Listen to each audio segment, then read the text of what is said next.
Hello students. अब बच्चों class 10th mathematics के प्रश्नावली 3.1 के प्रश्नों को देखेंगे, जिसमें पहला प्रश्न है, कहा है आफताब अपनी पुत्री से कहता है 7 वर्ष पूर्व मैं तुमसे 7 गुनी आई का था, अब से 3 वर्ष बाद मैं तुमसे केवल 3 गुनी आई का रह जाऊंगा। इस स्थिति को बीजगणितीय एवं ग्राफी रूप में व्यक्त कीजिए। तो देखो बच्चों, यहाँ पे पहले तो ये 2 चर वाले समीकरण युग्म का है, इसलिए एक को x मानेंगे तो दूसरे को y मान लेंगे, 2 चर हो जाएंगे। एक कॉन्सेप्ट आपको यहाँ पे ध्यान रखना है बच्चों कि जब भी पूर्व या पहले कहता है तो हमेशा क्या करते हैं, वर्तमान उम्र में से घटाते हैं। अब पश्चात या बाद कहता है तो हमेशा वर्तमान उम्र में जोड़ते हैं। जैसे एग्जाम्पल के तौर पे अगर आप वर्तमान में 10 वर्ष के हैं तो 5 वर्ष पहले कितने के रहे होंगे, तो 10 में से 5 घटाएंगे तभी आप बता पाएंगे कि आप 5 वर्ष पहले कितने के रहे थे, यानी 5 वर्ष।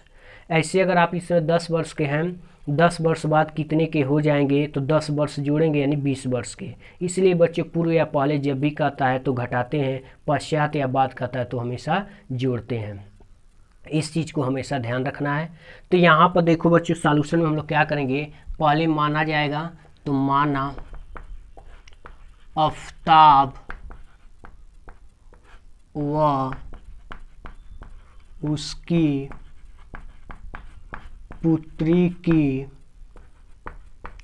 वर्तमान आय x तथा y वर्ष है। ये तो हम लोगों ने माना। अब प्रश्नानुसार, यानी प्रश्न क्या कह रहा है उसके अनुसार, तो बच्चों यहाँ पे कहा है 7 वर्ष पूर्व, यानी क्या होगा, घटाया जाएगा तो लिखा जाएगा 7 वर्ष पूर्व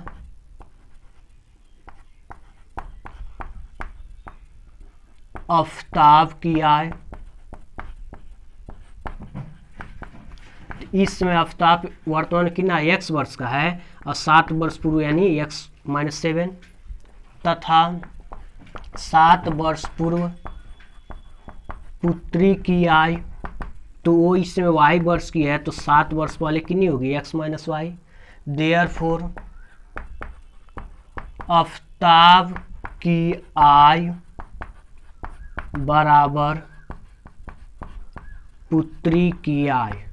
तो क्या कभी पुत्र और मतलब पुत्री और पिता बराबर हो सकते हैं उम्र में? कभी नहीं हो सकते। लेकिन कब हो सकते, कंडीशन देखो, कहा है मैं तुमसे 7 गुनी आय का था।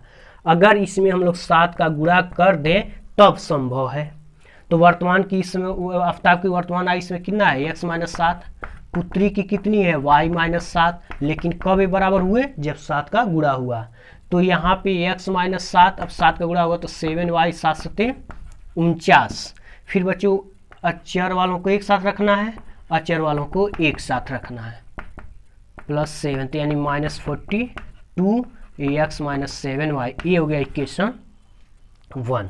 उसके बाद बच्चों हम लोग को करना क्या है, फिर कहा है तथा, यहाँ पे अब कह रहा 3 वर्ष बाद मतलब क्या करना पड़ेगा, जोड़ना पड़ेगा। तो फिर लिखा जाएगा 3 वर्ष बाद आफताब की आय। तो बच्चों इसमें आफताब x वर्ष का है, 3 वर्ष बाद कितना हो जाएगा, x+3। 3 वर्ष बाद पुत्री की आय, तो इसमें पुत्री कितनी के, y, या 3 वर्ष बाद कितनी हो जाएगी, x+3। फिर देयरफॉर आफताब की आय बराबर पुत्री की आय। क्या ये हो पाएगा, कभी नहीं हो सकता। लेकिन कब हो सकता है, जब कहा केवल 3 गुनी आय का, यानी इसमें क्या किया जाए, 3 का गुणा करा दिया जाए तब ये संभव है। तो इसमें आफताब कितने का है, x+3, पुत्री कितनी के है, ये y+3, कितना गुना, 3 गुना, 3 का गुणा तो 3y, 3 के 9, x+3, ये प्लस इधर आएगा तो माइनस, प्लस उधर जाएगा तो माइनस, 9 - 3 यानी 6, तो x-3y बराबर हो गया 6। ये हो गया समीकरण नंबर 2। तो यतः समीकरण 1 व 2 क्या है, बीजगणितीय रूप है, बीजगणितीय रूप है। ये तो बच्चे बीजगणितीय रूप हो गया। अब हम लोगों को क्या करना है, ग्राफी रूप में भी बनाना है। तो अब जब ग्राफी रूप करेंगे तो पहले हम लोग को क्या चाहिए, ग्राफी बिंदु चाहिए।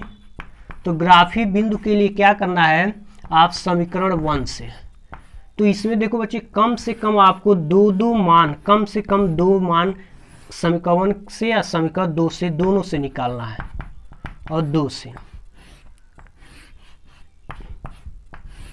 तो यहाँ पे x, यहाँ पे y, यहाँ x, यहाँ y। तो समीकरण 1 में चला जाए तो हम लोगों के पास एक का मान अपने पास से निकालेंगे, दूसरा अपने आप वहाँ पे आ जाएगा, उसके जगह पर रखना। ये नहीं कि कहीं और से अपने पास से सोचना।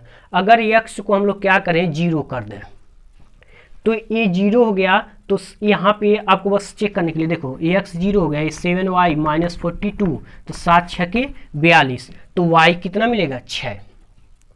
अब यह हो गया।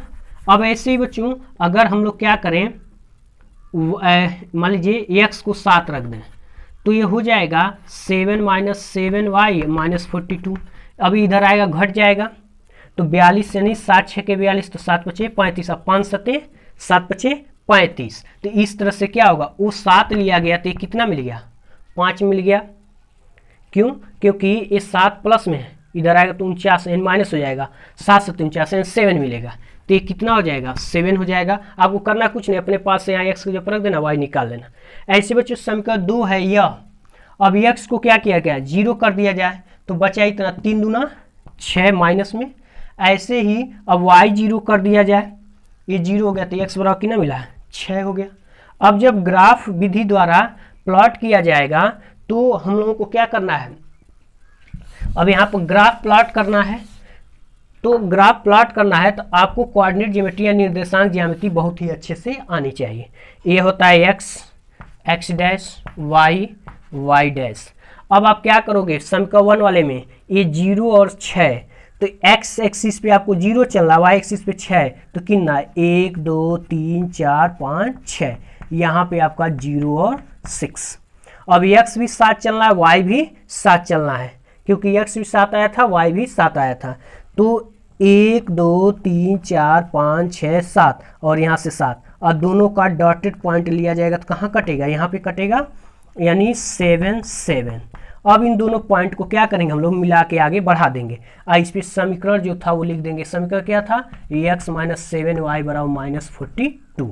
अब ऐसे बच्चों ये 0 और माइनस 2 है, तो x 0 है और y माइनस 2, तो y माइनस कहाँ होता है, नीचे, यानी 1 2, यानी यहाँ पर 0 और माइनस 2। फिर ये 6 है x, तो 6 है x, तो 1 2 3 4 5 6, y 0 है, तो यानी 0 और 6। फिर इन दोनों को क्या किया जाएगा, ऐसे मिला के आगे बढ़ा दिया जाएगा, और इस पर समीकरण लिख दिया जाएगा क्या, x माइनस 3y बराबर 6। इस तरह से क्या हो जाएंगे, एक ग्राफी रूप में हो जाएंगे।